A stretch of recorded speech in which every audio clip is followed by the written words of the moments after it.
Have you ever stood somewhere in the natural world, a forest, a field, the edge of water, and felt something you could only describe as theological? Not a doctrine, not a statement, but something that arrived genuinely from that place itself.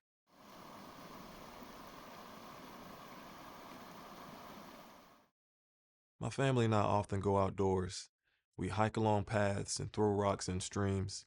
We run around and we have fun, basking in what God created. In those moments, life feels more so like a genuine connection and conversation with God than just mere moments in nature. Those experiences, the place where God, creativity, and the living earth all converge and come together in the same moment, that is what this series is about. And today, we give it a name. Welcome to Theopoetecology. My name is Dennis Matthews Jr., and I'm a PhD student at Liberty University. Today, we're going to embark on this journey of a 12-part series of explaining theopoetecology, its methodologies, its strengths, weaknesses, applications, and more.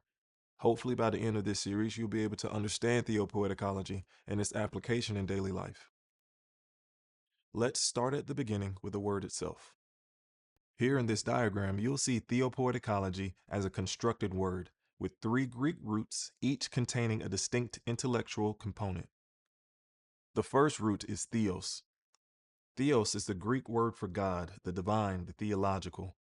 This root signals that we're not doing secular ecology or secular poetics. We're asking about ultimacy, about meaning that reaches beyond the purely human, about what the tradition calls sacred presence. The second root is poiesis. Poiesis is the Greek word for making, to bring forth and creating. This is where poetry comes from, but poiesis is bigger than just poetry.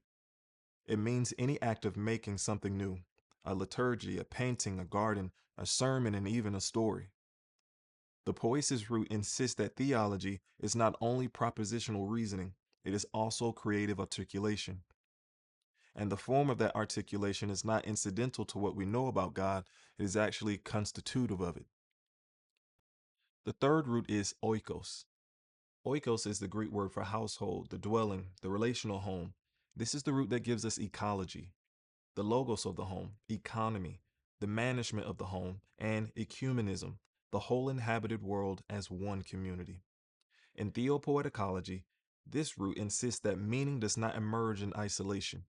It emerges in ecosystems, networks of texts, symbols, bodies, communities, and natural processes that interact dynamically. When you put these three roots together, you get this. Theopoeticology is an interdisciplinary approach to ecological meaning making that integrates theological reflection with poetics, aesthetic, and ritual practices in order to cultivate ecologically attuned imagination, ethics, and communal life. In simpler terms, theopoeticology is an interdisciplinary theological framework for studying how divine meaning emerges through relational ecosystems of symbolic communication. These can include scripture, ecological imagery, poetic language, cultural narrative, and the human experience. Now, before we go any further, I need to be clear about what theopoeticology is not, because misinterpreting the framework of theopoeticology will make further understanding that much more difficult over time. Theopoeticology is not ecotheology. Ecotheology is important because it is a direct ancestor of theopoeticology, but theopoeticology studies the interaction between theological, poetic, and ecological environments as a primary object. No other field was doing that at this time. Theopoeticology is not theopoetics with a nature walk.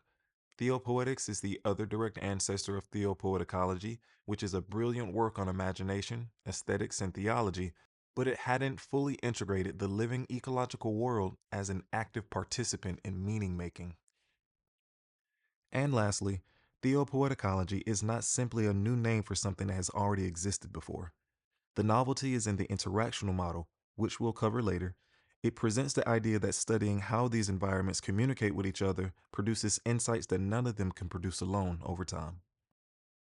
The seed is small, but it has a whole forest inside of it, and that is theopoeticology, a new word for something that has always been happening in the places where God, creativity, and the living earth meet. And in the next episode, we will go inside the central model of the framework, the symbolic ecosystem, and how divine meaning actually flows through the world. I'll see you there.